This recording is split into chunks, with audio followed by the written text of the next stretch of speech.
don't get it, I know you not finna stop. I'm out of touch with reality. Get so mad at my thoughts, like why the hell they laugh at me?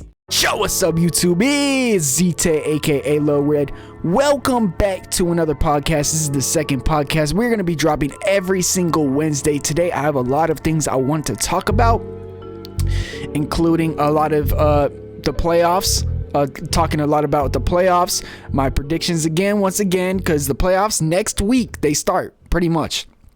This is basically the last week of the NBA season, which is crazy. 82 game season is coming to an end. But the first thing I want to get into are the Dallas Mavericks. I know I talked a little bit about them in the last podcast, but the Dallas Mavericks might miss the playoffs. I saw a report that they might just try to rest and just, give up on the season and bench Luka and Kyrie to try to get a top 10 pick. That I don't think that's true at all, because they still have been competing in every single game. They just cannot win, and that is because of their defense. A lot of people want to say, though, I've heard some people say on podcasts or on Twitter that Kyrie Irving is the problem. Whatever team Kyrie Irving goes to, he just causes problems and the team just ends up not being good. He's a curse. Now, I was watching I think a YouTube channel. I'm pretty sure it was Sage and a BOLZ. I don't want to mess his name up, whatever. And they were just reacting to this take that Kyrie Irving is the problem. And one of the dudes just said that Kyrie Irving has a bad aura around him. And then in the same breath, he went on to say that Kyrie Irving causes a lot of drama because of his personal beliefs and how he talks about him and expresses himself. And then I think it was Sage or Balls or somebody had a good point. I probably butchered that man's name, by the way. They said that Kyrie Irving, if that man is going to say that Kyrie can't, be like on the flat earther thing type, whatever talk. How is that dude going to just sit here, bash Kyrie Irving and then say that he has a bad aura with no proof? No proof to say that he is the problem. Kyrie Irving is not the problem for the Dallas Mavericks, and I have proof. First off, Luka Doncic came out and said, quote, "I don't think the offense is a problem, and I always said this. It's our defensive end. I think anybody can score on us. Whoever it is, anybody can score on us." That's what he said. The source was ESPN. Now, I was looking at some of the stats. They have the 8th worst defense before the All-Star break. That was before Kyrie Irving. The Dallas Mavericks had the 8th worst defense in the NBA before Kyrie Irving joined the team. Since Kyrie Irving joined the team, they now have the 6th worst defense. My bad, backwards. 6th worst defense before the All-Star break. After the All-Star break. So before Kyrie Irving came to the Dallas Mavericks, the Dallas Mavericks had the 6th worst defense in the NBA, which is absolutely horrible. They got rid of Jalen Brunson. That's definitely not the cause of their defense, because Brunson is not a defender. So it's like, why are they so bad at defense? You look at last year's team, they had a really good defensive team, and they started the year with Dorian Finney-Smith in the same team, basically just minus Jalen Brunson. So I don't know where the fall off is defensively for the Dallas Mavericks, but that is their biggest problem. Luka is right. A lot of people want to say it's Kyrie Irving.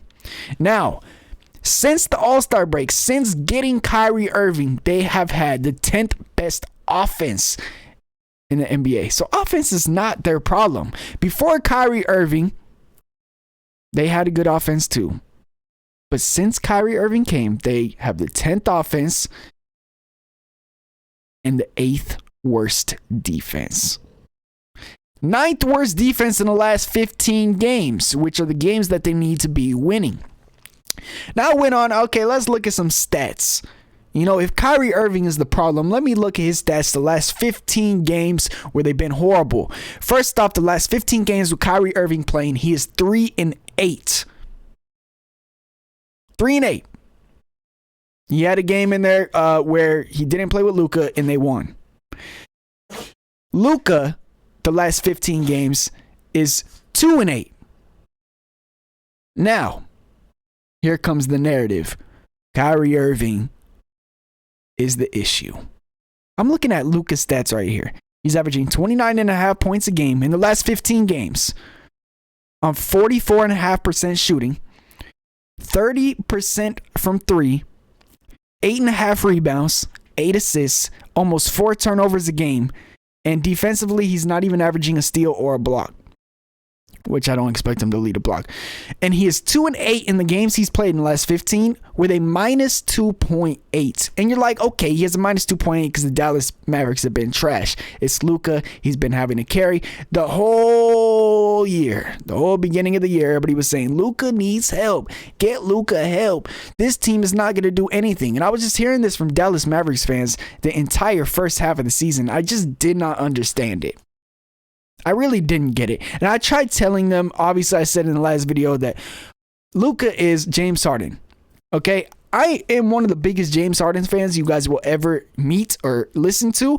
And when James Harden was on the Houston Rockets, it did not work when he had Chris Paul. It did not work when he had Russell Westbrook. You could say it worked with Chris Paul because he almost made the finals and almost beat the greatest team in NBA history, in my opinion. But it didn't work. 2 primary ball handlers at guard is not going to work. In my opinion, it is the center position. Now, Clint Capella was a very good center for James Harden. But they traded him away. They thought it was going to work out with Russell Westbrook, and it did not work out. Now, Luka Doncic, they don't got a center. They don't have one. Maxi Kleber, everybody is saying he's going to be their savior when he comes back from injury. He came back from the injury and didn't do a damn thing, except hit a game winner over the Lakers.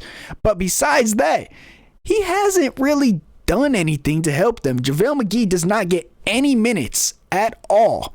And when he does play, it seems they do good. Their last game versus the Hawks, I don't know if it's their last game, it might be. Went into overtime, and the second half, the fourth quarter in overtime, they played JaVale McGee and he was getting them good minutes. It's like Jason Kidd is right there in front of his face. JaVale McGee needs to play more if they want to get into the playoffs. Once they get in the playoffs, they're not going to do anything, in my opinion. I mean, you never know with Luka Doncic, but like I was saying, 2-8 with him with a minus 2.8. Kyrie Irving in his last 15 games has been averaging 27 points a game. Rounded up, 26.8. 27 points a game, shooting on 50%. That is very efficient, and that's a lot of points you're getting from him offensively. He's shooting 33.8% from 3, which is not the highest. He has kind of been struggling comparing him to Kyrie Irving standards from the 3-point line. But at the free throw line, he has the best free throw percentage in the last 15 games in the entire NBA. He's shooting 96.6% on free throws on 5.5 attempts a game. He's getting 5 rebounds a game as a point guard, 5.5 assists a game. He's only averaging 1.6 turnovers compared to Luka's 3.8. Obviously, Luka has the ball in his hands more, but Luka is turning the ball over almost twice as much as Kyrie Irving. Kyrie Irving has 1.2 steals a game in the last 15. Luka has 0.8. And I'm not trying to compare stats and be like, wow, who's better, who's to blame. Neither of them are to blame. I'm just saying, I'm trying to prove the point that Kyrie is not to blame. He is 3-8 in his last 15. He has one more win than Luka. It was against the Los Angeles Lakers when Luka didn't play. And he actually has a +1. Luka has a minus 2.8. So when Kyrie is on the floor, despite the fact that they're losing, he has a positive. He has a +1. Luka's a minus 2.8. The problem is not Kyrie Irving. The problem is they don't have a center and they do not play defense. Again, since the All-Star break, since the trade, they have had the 8th worst defense in the league. Before they got Kyrie Irving, they were actually worse at defense.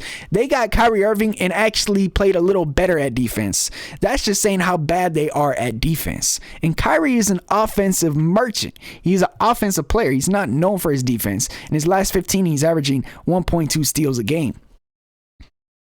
9th worst defense in their last 15, I guess, is better than what they've been doing on the season, but it's not going to. 9th worst defense is not going to do it if you're trying to fight for the play-in, unless you're the Sacramento Kings somehow. And that's who I want to talk about next. The Sacramento Kings. Also, before I want to move on, Kendrick Perkins said that Luka has to be held responsible for his subpar leadership, bad defense, and unfit body. How do you guys feel about that? Subpar leadership. Luka's 24 years old. He's as old as me. I'm pretty sure he's 24. He might even be 23. And we want him to be the leader. He took him to the Western Conference Finals, so he can't say much. He has high expectations on him. So I guess you could say maybe his leadership's bad. His bad defense.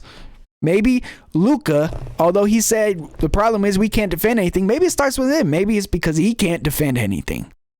And his unfit body, that just sounds like hate a little bit right there, to be honest. Especially coming from Kendrick Perkins, is kind of crazy. But anyways, we'll talk about the Kings. Kings are next on my list. Last podcast, I talked about the Kings, and I was like, I don't believe in them. I don't believe in them at all because they've been losing easy games. They have the 25th defense in the league. They don't play any defense. They let teams score. They lose games they should be winning. I just don't see them in the playoffs winning. Now, I especially don't see them in the playoffs winning. Not only because the Lakers, Clippers, and Warriors are fighting for that 6th seed. I don't see the Kings beating the Lakers, the Clippers, or the Warriors. To be honest. Maybe the Warriors, but now they're saying Wiggins is going to come back. So there's no way. I don't think they're going to beat the Warriors, even if they make the 6th seed. Now we'll talk about the Kings. They just lost to the worst team. Maybe the worst team. Top 3 worst team in the NBA, San Antonio Spurs. And you're like, oh my God, they lost to the Spurs? Let's make it even worse. They lost to the Spurs without Keldon Johnson, Devin Vassell, and Jeremy Sohan. The Spurs' 3 top players were out. And you're like, oh, maybe the Kings were resting. Maybe they weren't trying. No. De'Aaron Fox and Sabonis played. And not only did they just play, Sabonis played 39 minutes. Fox played 38 minutes, and they lost. You're like, who would go off on the Spurs? Julian Champagnie scored 26 points, whoever that is. Career night for him. Doug McDermott scored 30 points. And I was saying this in the last podcast, and maybe it's hard to find proof for this. But the Kings let teams shoot threes. They have horrible contests. They don't contest shots. They let players drive right by them, and that shows. Doug McDermott had 30 points on them. They lost to the Spurs in overtime. They should not be losing to the Spurs. Now, let me give the Kings their credit. Their offense is incredible. They have the first ranked offense on the entire season. Since the All-Star break, they are the most efficient offense in the league. They are also, since the All-Star break, the best shooting team in the league. But they have the 7th worst defense since the All-Star break. In their last 15 games, they have the 12th worst defense. They have the 2nd best offensive rating. So it's an issue. They have really good offense, but their defense is bad. Now you go back in history and you look at who has won the last couple years. What is the pattern? It's defense. You go back and look at last year, 2022 to 2023 season. Look at the top 2 defenses in the league. It was the Boston Celtics and the Golden State Warriors. The Kings, I don't see them making anything. They don't play defense. They also have the best turnover ratio percentage, meaning they turn the ball over the least amount out of every team in the NBA, and they also have their assist to turnover percentage is also the best in the NBA, meaning they get more assists than turnovers. They have a really good offense. They have their home court behind them, so let me give them credit. I think the Kings can get out the first round if their crowd can carry them on offense. And maybe, just maybe, in the playoffs, they could step up their defense, but they have proven this year that they are not a defensive team. Before the All-Star break, they were bad at defense. After the All-Star break, they were bad at defense. Right now, the last 15 games, they're bad at defense. I don't see them doing anything. They just lost to the San Antonio Spurs. They are locked as the 3 seed right now, meaning whoever is in the 6 seed is going to play the Sacramento Kings. I said last podcast that if the Clippers play the Kings in the first round, the Kings are not getting out of there. Now, they're matched up with the Warriors right now. And we could talk about this little battle for the 6th seed because that looks like the most valuable seed. And you would think, okay, the 5th seed should be the most valuable seed. You get home court over the 6th seed. The 5th seed got to probably play the most hot team in the NBA right now. Now, it doesn't say statistically that they're one of the hottest teams in the league. In fact, there's a lot of teams that are more hot than them. But the Suns are 9-6 in their last 15 games. And when Durant plays those games, they are 6-0. The Suns might be the favorite to come out the West.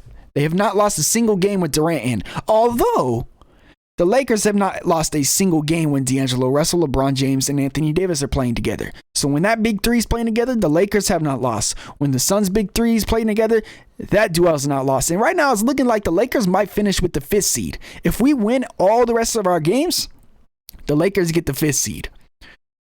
No matter what. And I don't even know if I want that as a Lakers fan. There's a lot of people like, you can't dodge. We want the smoke. We want our revenge against the Suns. But this Suns team, I don't know. They're scary. The Warriors and the Clippers also fighting alongside of us. All 3 teams are tied with 38 losses. Now we can talk about the Warriors game versus the Denver Nuggets. No Jokic in it. By the way, Jokic has missed his last 3 games with a calf injury.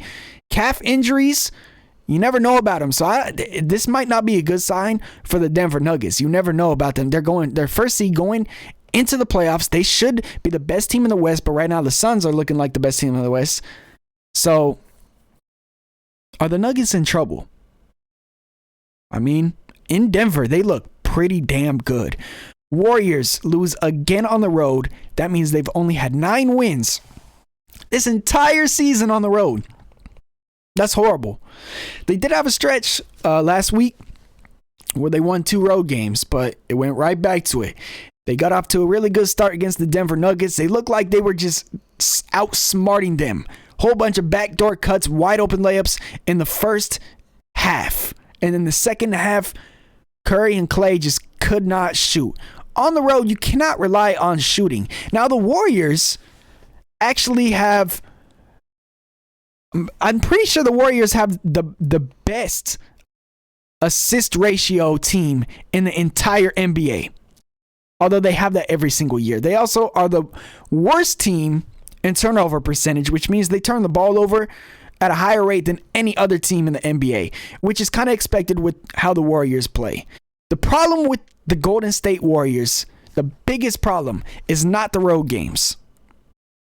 And you would think, I mean, that's a big problem. They can't win on the road.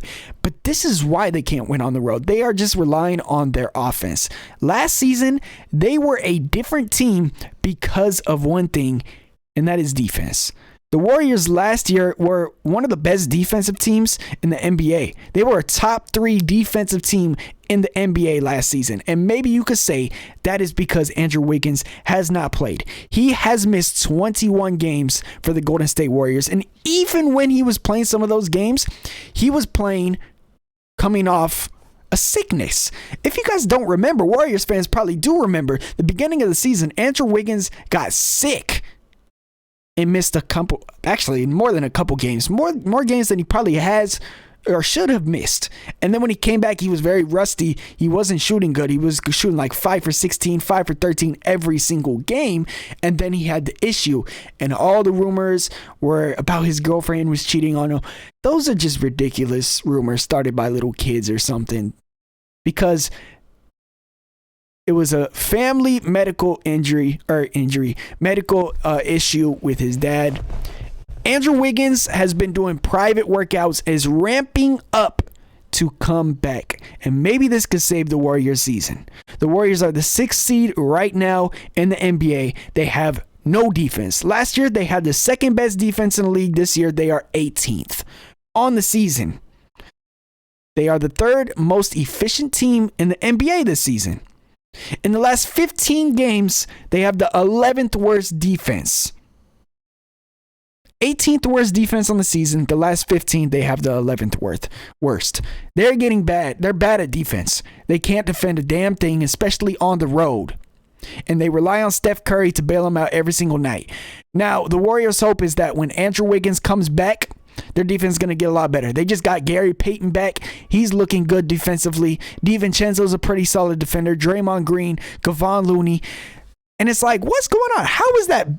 Is it really that much of a drop-off? Is Andrew Wiggins really that good? And then I look back and I remember the finals last year, and they were talking about Andrew Wiggins might possibly even winning finals MVP because of the impact that he was having. Even when Andrew Wiggins was playing this year and wasn't playing good, the Warriors were still winning games. Just think about if Andrew Wiggins was the Andrew Wiggins of last year. I think the Warriors actually have a better roster than they did last year. A lot of people want to say Otto Porter was the glue of that team. Hey, listen, even if you guys got Otto Porter, he hasn't even played this entire season, so it doesn't matter. You got Gary Payton back. James Wiseman wasn't doing anything. He didn't even play last year. You guys don't have him anyways. And then on top of that, you add Dante DiVincenzo, who's been really, really good this year, especially against the Nuggets. He played really good. So when Andrew Wiggins comes back, especially with Klay Thompson probably playing better than he was last year and looking like, that all-star caliber player that he could be, maybe their defense could go up. But maybe it's too late. It might be a little bit too late. Since All-Star, they have the worst turnover percentage in the league. They also have the worst turnover and assist ratio in the league. They turn the ball over and then they don't play defense. That's not going to win in the playoffs, especially if they can't win on the road. So Warriors better hope that when Wiggins comes back, the chemistry is just right there. There's no rustiness at all, which probably not going to happen. And it's tough coming back towards the end of the season when things are almost over. Now I want to talk about some of the players of the week. Players of the week for the Eastern Conference. Shout out to Mikal Bridges. He got traded from the Phoenix Suns and turned into a superstar. And I know I might use that word lightly. And maybe not everybody deserves the title superstar, so maybe not star. Mikal Bridges looks like the next star of the league. And who would have thought? Speaking of a star, I'm going to talk about another one who I think could be that in a little bit. But first, let me get to Mikal Bridges' stats. For player of the week for the Eastern Conference, he averaged 33 points, 5.5 rebounds, and shot 45% from three. 45.5% from three. He's going to finish the season playing 83 games, which is absolutely crazy. And speaking of 83 games, we're going to have an in-season tournament coming up soon. They're talking about in November, they're going to start up an in-season tournament. It's just going to be a one-win thing, just like March Madness. Pretty much the NBA just saw how popular the tournament is for NCAA, and they just copied it. Now, a lot of people are like not happy about it. There's been some owners in the NBA that are like, nah, screw that. We're going to rest our players. I don't want to be doing all that. So we don't know what's going to happen. $500,000 for people who's going to win. But the problem is they're going to be finishing, just like I said, Mikal Bridges, with 83 games now if they're in that tournament. So it's going to be interesting to see how that works out. I'm still not really sure about it just because, like, I understand the tournament. Okay, it's just going to be just like regular season games. Nothing's going to change. But then when teams get eliminated, do they just go back to their normal schedule? How does that work? Is there going to be a stoppage in play? Are they going to be playing more games and often trying to finish the bracket in the tournament? I don't know how all that's going to work. It might even increase injuries, especially at the beginning of the season. We might even see more load management in the end of the season. But then we also saw, to counter that, now you have to play 65 games in order to get awards at the end of the season, including all team NBA All-Team. And if you guys didn't know, NBA All-Team determines a lot of contract-based incentives at the end of the season. So the NBA is just trying to make the players play a lot more games. They're just trying to find workarounds and hopefully trying to get the viewership up. But anyways, enough of that. The Western Conference Player of the Week comes from my LA Lakers, Anthony Davis. Been balling. First off, I just want to say Anthony Davis last 15 games, because this is not going to be the Player of the Week stats. The last 15 games, he's averaged 28.8 points a game, which is incredible. One of the best big men in the league if you've been doing that the whole season. On 59.8% shooting, which is one of the best efficiencies in the entire NBA. He's pretty much averaging 29 points on 60% shooting. And on top of that, he's getting 12 rebounds a game. 30 points, 12 rebounds, 60% shooting, 3 assists. He's averaging 2.5 turnovers and 1.5 blocks in the last 15 games. In those games he's played, we have gone 10-4, and he's had a +7. He's also, in those last 15 games, averaged 3.8 offensive rebounds per game, which is the 6th most in the NBA in the last 15 games. He's also the fifth best total rebounder in the last 15 games. Now, the Player of the Week stats for Anthony Davis are going to be 38.7 points a game, which is absolutely incredible. That's almost 40 points a game. He had 38, and then 40. And then he had a game before that where he played pretty solid too. And he's also averaging 11.7 rebounds and 2 blocks. We are 3-0 in those games. And that got the Lakers looking like a contender. A lot of mainstream media now talking about the Lakers being contenders. It's starting to worry me a little bit because, I believe in jinx and all that stuff. I don't want nobody to jinx us because I kind of like flying under the radar. Nobody knows about the Lakers. But damn, we are playing good, bro. Since the All-Star break, since the trade, we are 15-7. And on top of that, we have the top 3 best defense in the NBA the last 15 games. Since the trade, we've been top 3 in defense. And that's not just because of Vanderbilt. It's because the whole team, we want to play defense. We have something to play for. All these players are hungry. We have so much options on offense, and we play defense. Looking dangerous. We only have one person that's been hurt, and that is Mo Bamba. And he just got upgraded today, while I'm recording this on Tuesday before that Utah Jazz game, to doubtful for this game. So he should be coming back soon, coming off an ankle sprain. It's been 4 weeks since then, so he should be good. He was in a walking boot forever.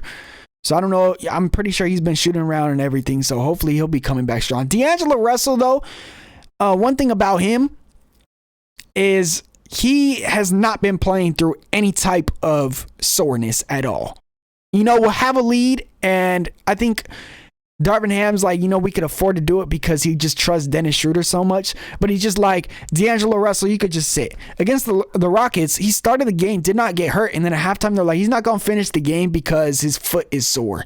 And I noticed, too, that he sat out a game or two because they said his hip was sore. If you guys don't remember, he had a sprained ankle. It actually looked like a real injury. We're like, okay, he could sit out for those games. He comes back from that, and then he sits out a couple games later because his hip is sore. Entirely new injury. His hip, right? And then after the game, I'm watching one of the interviews where he had a pretty good game. We won the game. And they ask him, how's your foot? And D'Angelo Russell, it's just like it looked like he was trying not to blow his cover. And he's like, oh, the foot's fine. I'm good to go. And it's like, I think his hip isn't really sore. He's just sitting out games. And maybe this is just me speculating, me just being a Lakers fan. But D'Angelo Russell could definitely be playing through these injuries. And it kind of does scare me, the fact that we just think that we have the season wrapped up. I mean, it's been working, but it's definitely a dangerous route. But one thing I want to say about D'Angelo Russell, I'm going to give him some credit right now. Because in the last 15 games, D'Angelo Russell is 5th in plus minus. He has a plus 8.9. He's played 10 games in the last 15, so obviously he has been missing some games. Austin Reeves has the 2nd highest plus minus in the last 15 games. Technically, he should be number 1, but he has a plus 9.1. He's played all 15 games. The best plus minus in the league in the last 15 games is LeBron James, but he's only played 4 games, and his plus minus is 13.3. All these Lakers are up there for plus minus, and maybe it's because our schedule has been pretty easy. That's what a lot of people say. But the thing is, they're all in together on the same lineup. Austin Reeves is now starting. So our starting lineup is really good, and when our bench comes in, that's when teams usually catch up. So our bench, to start the game, usually we go up by like 15, and then they come back because our bench. So shout out to Austin Reeves for the highest plus minus in the last 15 games. Shout out D'Angelo Russell, and hopefully he continues to play.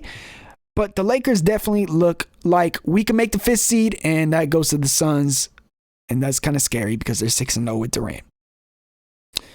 Talked about the Jokic injury, the Warriors. Now I want to talk about something earlier. Earlier I said that Mikal Bridges is going to be the next star the league is looking like, right?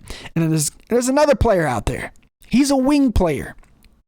It might be hard to guess him because you probably wouldn't think of him as being a wing or as a star player, up and coming star player. This is definitely a bold hot take, but that's what we do. Let's just have some fun and talk about it. This player is on a team that has been struggling. A team that is very, very young. A team whose future is in question, and there's a lot of questions about their future in general. What are they going to do? And this player plays for the Portland Trail Blazers. His name is Shaedon Sharpe. Shaedon Sharpe has been balling ever since they shut down Damian Lillard. Since they shut down Damian Lillard, he's been scoring like 25, 26 plus points a game. Shaedon Sharpe is looking like that next great player, and he is one of the youngest players in the entire NBA. I don't know how old he is. I can't fact check it, but I'm pretty sure he's 19 or 20 years old. Maybe 20. When Damian Lillard has been out, his points go up. When Dame plays, his points are, he's not getting those same points, but he's still a really good player. We can see that fit next to Dame. Which leads me to this question, this bold take. Should the Trailblazers trade Damian Lillard? Now, I know Damian Lillard is not going to come out and be like, I'm getting traded. I just listened to Damian Lillard on Evan Turner's podcast. Hey, shout out. Go watch that podcast if you haven't already. But Dame was just talking about how that's just how he is. He's always been like that his whole life. He said that when he was younger, he used to put himself in NCAA basketball games on the worst team and just try to carry the team because he's always liked to be the guy that carried the underdog teams and the no-name teams to something good. He said Weber State was the first team that offered him something, and that's the team he accepted. He's always going to, it's not that he's running from the grind. He says he doesn't like that. That doesn't make sense at all anyways. He just says he's just that type of player, that he's just going to try to do the best out of every situation he could do. He said it's not all about winning a championship, although that's the goal. Pretty much that's what he said. I'm paraphrasing. He didn't say that exactly. But anyways, Damian Lillard said also that I'm not going to quit on this team.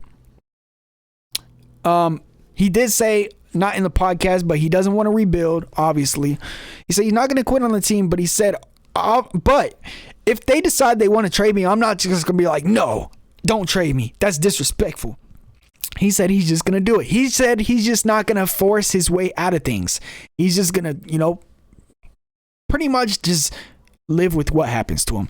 So if the Blazers talk with Dame, I don't think they're just going to surprise trade him because he's literally carried that franchise over the last 10 years, the last decade. Damian Lillard just carried that franchise, took them to the Western Conference Finals when they probably shouldn't even have been there in the first place. So definitely, I don't think they'll do him wrong and do him dirty and be like, we're just going to trade you. They'll probably talk to him before. They'll be like, do you want to get traded? He'll probably say no. And then if they come to terms with, Dame, listen, we think this is best for the team if we trade you. Damian Lillard is not going to fight that. He said, okay.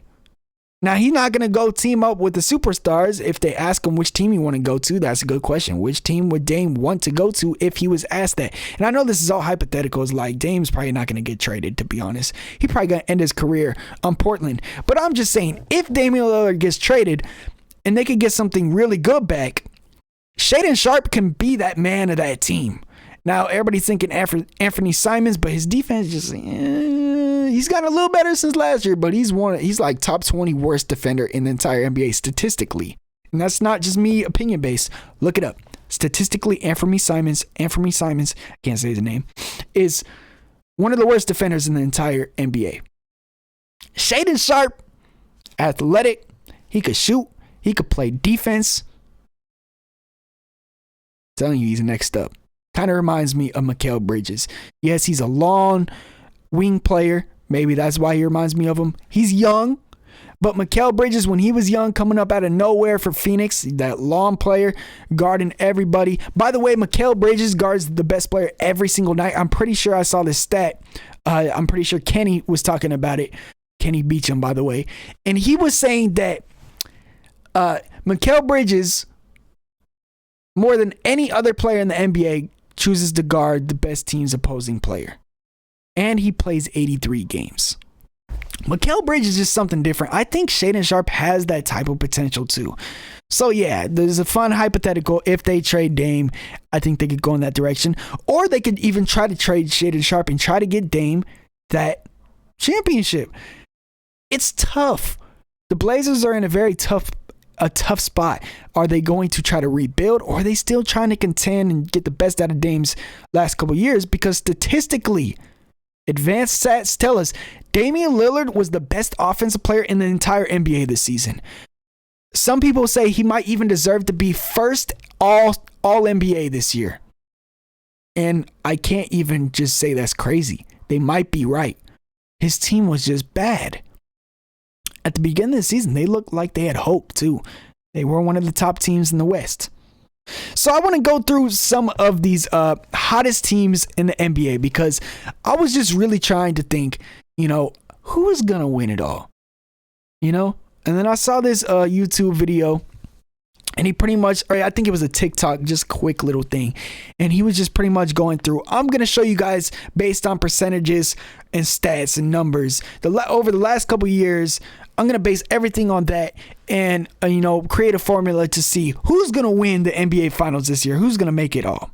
And pretty much he just encouraged or motivated me, inspired me to do the same thing. So I did my own little research, trying to figure out who's going to win it all. Now, I'm always thinking, okay, it's probably the hottest teams of the second half of the season, because you look at the Celtics last year. And obviously, just me being super recent or whatever. You look at the Celtics last year. They started the season very bad. They were one of the worst teams. I'm pretty sure they were below 500 to start the season. In the second half of the season, they were the hottest team in the league. They were first in a lot of categories, and they ended up going all the way. They had the best defense in the league. The Warriors had the third best defense in the league last year. So I was like, let's look at defense. Let's look at the hottest teams and see what I could find. Now, some of the hottest teams as of recently, like I said earlier, the Grizzlies are 11-4 in the last 15. The Bucks are 11-5. Cavs are 10-5. Lakers 10-5. 76ers 10-5. Kings also 10-5. Then we got the Celtics, the Bulls, the Pelicans, the Knicks, and the Suns all at 9-6. These are the hottest teams in the entire NBA. Now I'm looking at who has the best defense. The Pelicans, the last 15 games, have the second best defensive rating in the entire NBA. Also, they have the first best defense in the entire NBA, I'm pretty sure. Yes, it's the Pelicans. I don't think they're going to win it, right? They're a playing team. Now, the Cavaliers. I was looking at the Cleveland Cavaliers. And they have a top 3 defense in the NBA. And I was also looking at the stat. It's called PI. It's pretty much your best players, how they perform. I don't know how it's completely factored, but it's pretty much in just my head. What I'm thinking when I'm looking at it is how well your superstars carry you to win, how well your superstars have been performing. And I looked at that stat over the last couple years. The teams in the finals all have a player all have high ratings when it comes to that, because it's a team stat. It's not a player stat. It don't really make sense, but just hear me out. The Celtics were number 1 and the Warriors were like number 2 last season. The Warriors and Celtics were also 1 and 3 in defensive rating. The Cleveland Cavaliers have a top 3 defense and also have top 3 in that rating too. So the Cavaliers fit all these categories. Now, last year, the Warriors won the finals and they did not have one of the best offensive ratings in the league. In fact, I think they were number like 17, maybe a little bit higher than that offensive rating. The Celtics were number 1 and they went to the finals. Number 1 offensive rating in the league this year is the Kings. I think as of recently, it is the 76ers. 76ers also second in the most efficient. This year is so tight and it's hard to determine. And that's why I said the Cavaliers are my sleeper team, because I just saw a lot of consistent categories where I'm just like, usually these teams been making the finals in the last couple of years. It's crazy. If I had to pick one sleeper team, if I had to pick 2 sleeper teams, I'm picking the Cavaliers and Grizzlies, because the Grizzlies were up there too. I know last episode I said the finals going to be Bucks and Grizzlies. That was just me like real quick, just like say something crazy, to end it off. I don't think the Grizzlies going to make it. I think the favorite to make it in the West, everybody would probably say the Phoenix Sun. In the East, people probably say the Bucks. Although the Celtics just dominated the Bucks, but there's some context to that because everybody was saying that the Bucks we're coming off like 4 games and 5 nights, crazy flights, but they just got dominated by the Celtics. So we're going to go through some of these ratings for these hottest teams. The Bucks in the last 15 are the most efficient team in the entire NBA offensively. They have the best, they have the most efficient offense in the entire league in the last 15. The Lakers have the 3rd best defense in the last 15 games. The 76ers have the best offensive rating in the last 15 games and the 2nd highest, most efficient rating behind the Bucks. But also the 76ers are the best shooting team in the last 15 games. The Kings have the 2nd best offensive rating in the last 15 games. And despite me seeing the Kings haven't been playing good in the last 15, they are 10 and 5. So they've lost some very bad games, but they've still been winning a lot. I think their schedule has gotten a little bit easier, and maybe also it's towards the end of the season. They already pretty much clinched their playoff spot. They don't really have anything to play for. So maybe that's why they've just been losing games, especially against the Spurs. And since the Spurs, Rockets, and the Pistons, that new rule, like you don't have to be the worst team to get the highest chances first pick. Maybe they just like have more incentives to win. So I don't know. Celtics, best defensive rating in the last 15 games. Celtics have the best defense recently. The Pelicans' 2nd best defense, and they're 1st in the month of March. So that's where I was saying 1st. I'm pretty sure the Cavaliers might have the best defense in the entire NBA this season. The Kings have the 3rd best offensive rating in the last 15. Like I said, they have the 1st in the entire NBA season.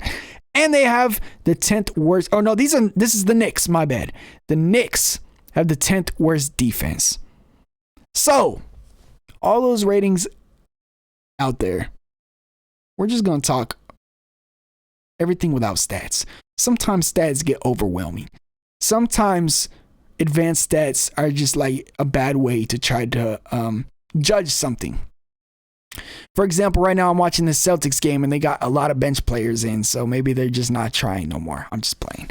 They're playing the 76ers too, so this might be an important game. I'm pretty sure the seeding's locked up anyways. I don't think the Sixers can pass the Celtics. But anyways, we could talk about that NCAA tournament, the women's basketball. I heard the men's basketball was pretty boring, but women's, there was a lot of Twitter talk on there, and I think it was very stupid. Caitlin Clark and Angel Reese, I reacted to that video. If you guys haven't seen it, you probably did, because that was yesterday now that you're watching this. But pretty much, I was watching Shannon Sharp and Skip Bayless First Take. And Shannon Sharp, just everything he said, I just agreed with. And it is crazy. This is why I don't like college basketball in general. Maybe it's just me. But I feel like just me, I just don't like being told what to do. To be honest, like I don't like being too controlled. I could probably never be in the military, like ever. I have the discipline too. I'm a very disciplined. When I used to play sports when I was young, and I would literally play the hardest out of everybody on my team. I was always the smallest dude because I was 5 feet tall in high school. Now I'm like 6 foot 6'1". But I was short and little in high school. So yeah, but college basketball it's just like training wheels. Obviously, that's what it is. Like a school, they teach you. But at some point in school, you got to teach confidence. You got to teach players to be themselves, to express themselves fully. And I feel like in this world, they don't want nobody to do that no more. You know, because it might, upset somebody, offend somebody. And to me, it's just not authentic. College basketball is not authentic. It's very controlled. There's just lots of rules. And this is going into me talking about all the people on Twitter. Yo, I'm not trying to stereotype. I'm not going to stereotype anything. The type of people that have been just saying, oh, stay classy. She's not classy. But usually it looks like people's that are like in a people that's in like a very professional career, that are very conservative people. And that's just what college reminds me of. I hate that. I want to be free. I want everybody to just be crazy, I want some chaos a little bit. That's why I like the NBA. The trash talk is good. And this is not, maybe it's just because it's women's basketball, and this is a whole nother thing, because it's women's basketball and they don't want to see women trash talking. They don't want to see them getting emotional and trash talk. But bro, you look at the NBA, and obviously this is a professional team or professional league with grown ass men, but trash talking is always been in the game. It's not something that's like not classy. It's like, what do you even mean by that? When people say this is not classy, stay classy. Like, what do you mean by that? What do you want them to do? You want them to just win and just yay, clap like robots and just shake hands and show no emotion, just clap like a damn 2K generic celebration? Like, come on, man. What do you want? This is where it gets like, I don't think they actually want anything. I think it's just might be a little racism in there. And that's just how I think, just what I see. But definitely, I don't even think it's a desire, because when Caitlin Clark was doing it, they like it. So it's just fitting certain people's agendas. But none of that really matters, because Caitlin Clark just had the utmost respect, and so did Angel Reese. They show that they respect each other. So it's nothing disrespectful. It's not like they're like hating each other. It's literally good for the sport of women's basketball. 9.9 million views for that game. That's more than 2021 NBA Finals, bro. That's more than a lot of big moments in sports over the last couple years. Trash talk is good. Now, the people that don't want this to change, the college people, I'm guessing the upper ups, the richer people that don't want this to change, the conservative dudes that don't want this to change in the sports world, they're like, no, you don't trash talk, you be respectful, you show sportsmanship. Where has that gotten the sport? Where's that gotten the sport? You want people to make more money. You want people to profit off your sports more, or the sport more, especially women's basketball.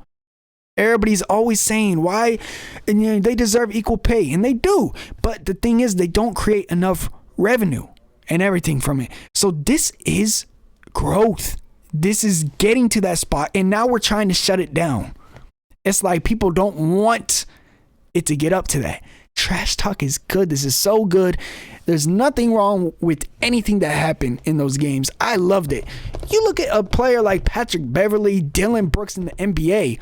They help the NBA out so much because it generates some views. It generates, just appeal to people. People like that. And the people that don't like that and want to talk trash on the players have never played a professional sport in their entire life. And if they did, they probably sucked. And maybe I'm just being stupid, but they probably did suck. Think about it. You were not competitive at all if you thought like that, bro. Mamba mentality. We trash talk over here. This is what we like to see. We're competitive. We're not going to be friendly and get participation trophies. This is not a 3-year-old soccer league where every kid gets a trophy, even if they lose. This is people's lives. This is good for the women's basketball. That's all I got to say. I did not watch much men's basketball this year, although I know all the damn top prospects pretty much. That's all I care about men's basketball or college basketball. And maybe that's bad. Like I said in the last podcast, I only care about it like who's going to the NBA. To me, I just don't really mess with college like that. It's just too controlled. I want some freedom. I want some, fast flowing, nice, fluid pace. I don't know. It's just too systematic, and it's like the coach versus coach, So that's what I got to say about that. Is there anything else I really want to talk about? I could talk about the Lakers a little bit. As a Lakers fan, how I'm feeling about this season. I really think that we have a chance to win it all. I don't want to be open and just always be that Lakers fans is like, yeah, look at us now. We're going to win it all. And then start bashing other teams. I hate that, bro. So many Lakers fans like that on social media. It's just annoying. I try to listen to some spacers on Twitter, after the Lakers game with Lakers Guru. And sometimes it's fun. If we lose, it's more fun. I don't know why. Because they don't get toxic. But when Lakers fans win, it's like, bro, let's stay humble. Why are we trash talking the other team now? It's one game. Anything could happen. Be happy that we won. Let's, look at all the positives. And then they just try to look at negatives. Like, yeah, but he didn't play good. Man, we won, but look what Darvin Ham did. And Darvin Ham, I don't know if he's like the scapegoat this season. It was Russell Westbrook, but we get into that Lakers and Clippers game Wednesday. Today, ladies and gentlemen, while you were watching this, the Lakers are playing the Clippers later today, I guess, while you're watching this. For me, it's tomorrow. Westbrook returns against the Lakers. It's technically a home game for the Clippers, but everybody knows it's Lakers town in LA. Even Paul George said it on his podcast. I'm pretty sure another Clipper just said it today. It came out today that they said that the Clippers will not double team Anthony Davis. They think Zubats can handle him. Go ahead. AD, I hope you hear that. And, you're just like, you know what? I'm going to prove to him because I feel like sometimes AD needs that. It's going to be interesting to see how Russell Westbrook's been playing or going to play against us because the last 15 games, he's been playing pretty good. His rebound numbers have gone down a lot, but he's averaging like 15 points, 7 assists. He's shooting a little bit more efficient. I saw somebody say who's going to guard him on the Lakers, but let's not think about that, okay? He's not really an option like that, I feel like. He's just like a secondary option. Although with PG out, he might be a bigger option. Now I remember what I was going to talk about. Another thing. I saw Charles Barkley's comments on LeBron James. I kind of enjoyed these. Also, there's been like a lot of things on Twitter recently, like Angel Reese, Austin Reeves. When they blow up, they like go back. This is weird. People just... It's kind of weird how people do this. They go like search up on Twitter. They like search their name and see, like they probably type in LeBron to see if they said anything negative about LeBron. And somebody found a tweet where Angel Reese said something about LeBron, like a joke, or Austin Reeves, like all back in the day that we were like LeBron haters or whatever, right? But anyways, Charles Barkley just came out and flat out just talked about it. He said, Michael Jordan is the GOAT. LeBron, I don't see LeBron as the GOAT. I don't even see LeBron better than Kobe Bryant. That's exactly how I feel, but people call me crazy when I say that. I love LeBron James. He's literally the highest scoring player of all time. Most points in NBA history. There's nothing you say about that. He's 4 championships. He was literally in 10 straight NBA finals. So he's obviously one of the greatest players of all time. But he had good points for this, although some points I think maybe are getting played out now. Maybe I just think they're played out because people just always on Twitter saying they're played out. But this is how I always feel. That I think that Miami Heat era just kind of ruined him just because he was the first player. Not the first player, obviously, because the Celtics kind of had a super team. But he just like kind of formed that team. Like, you know what? I just want to win. And then he lost, against Dallas, but whatever. But he pretty much said that he was forming super teams, and this is the reason why he's never going to be better than Jordan and Kobe or whatever. One thing I'm going to say about this, if LeBron wins one more championship, I think I'll give him the edge. He's been to more finals than Kobe. If he wins another one, he will have as much championships as Kobe. I guess you could give it to him. But Until then, I still think Kobe Bryant is better than LeBron James. Obviously, championships don't mean everything. But the people who say Kobe Bryant was carried by Shaq in the finals, blah, blah, blah, they just really value the MVP award. And Warriors fans and Curry fans know this. It is annoying, bro. The people that just value the finals MVP so much. Because Kobe literally averaged like 30 points a game in the finals. Not even just in the finals that year. In the Pacers series to win the finals when the Lakers got their first one, Shaq literally fouled out and Kobe carried them and won the championship. So I don't want to hear, Shaq carried. Come on now. Same thing with Curry. Like, oh, Iggy carried Curry. Kevin Durant carried Curry. I mean, it's fun to talk about, I guess, for some people. For me, it's just like, I don't think it's fun. Everybody was saying we're finally going to get that KD and Curry matchup first round to determine who's better, whose legacy, their legacies are on the line. I'm like, come on, bro. It's fun headlines, but like, I don't think that defines somebody's career. I think a lot of people are also talking about how there's teams that are avoiding the 5th seed because they don't want to play the Suns. That's why they're sitting players and dodging and everything. But in all honesty, no team, maybe coaching, or maybe there's some type of thing where it's behind the scenes, especially with the Jazz. Danny Ainge probably wants to lose. It was anonymous Western Conference GM that said, I wish we lost a little bit more games so we could try to get Vic after that highlight of Vic getting his own putback 3. But anyways, like I was saying, there are no players in the NBA are trying to lose on purpose. Every player is very competitive in the NBA. They're not going to lose on purpose, especially they're not going to be dodging nobody. Now they might be like, once they get there, damn,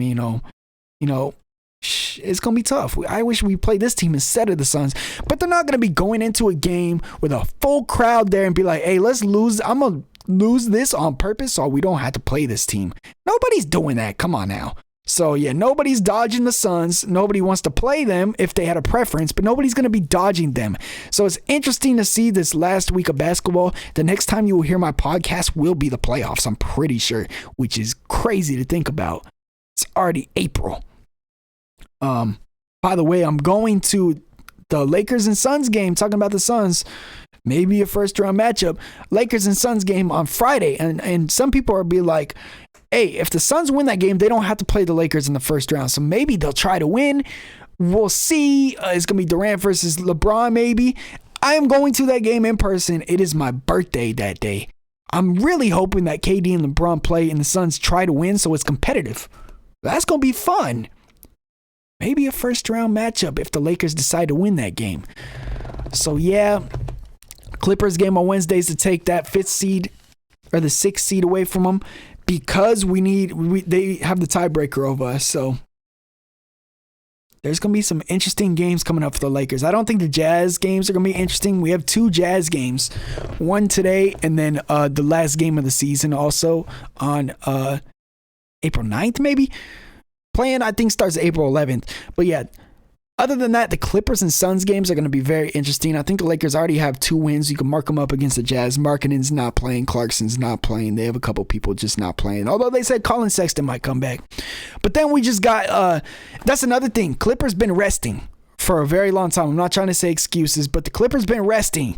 They've had a couple days off. And the Lakers have been on a road trip and they're flying every single night, and we are in Utah right now. We were just in Houston, and then we're going to be flying back to LA, and we're going to have we're going to have 3 games in like 5 nights or whatever, 6 nights. So Clippers been having a rest. It's going to be interesting to see that, because sometimes a rest is not a good thing. Make teams a little rusty, but we'll see if the Lakers are tired going into that Clippers game. But yeah, hopefully you guys enjoyed this podcast. More coming every single Wednesday. Like I said, every Wednesday I'm going to stay consistent. Shout out to everybody in the comment section of these. I read everybody's comments, everybody that watches me and all these videos, and shows love on the comments. You guys literally keep me going, because I don't get paid for my reaction videos. I just do those for this channel's growth and to have fun and to connect with you guys. The NBA takes all the money for my reaction videos, and I'm obviously not doing this YouTube stuff for money, but in the end, I would hopefully want to do this, you know, full time. I want to do this full time. So yeah, help me out. Hit that subscribe button if you guys are new, and hit that like button. You guys already, if you are still watching at this point, you guys are really already helping my channel out a lot. Also, go follow me on Twitch. Like I said, if we get 50 followers on Twitch, we will be live streaming these podcasts every single Tuesday. By the way, I said 50 last video, and I think I got 12 followers from that video. So appreciate every single one of you guys, all you 12 followers. Appreciate you guys for rocking with me. Right now, I'm watching this 76ers Celtics game. Probably going to finish it up. Watch the end of this one. It's almost halftime right now. Lakers game coming on tonight. Maybe there will be a video tonight, depending on what I see from the game. Probably going to be a video on Wednesday with the Lakers and Clippers game. So yeah, hopefully you guys enjoyed this. Let me know if you did. Let me know any takes that you guys have on anything I talked about down below in the comments, or anything that I didn't talk about. This is ZTAY. Peace.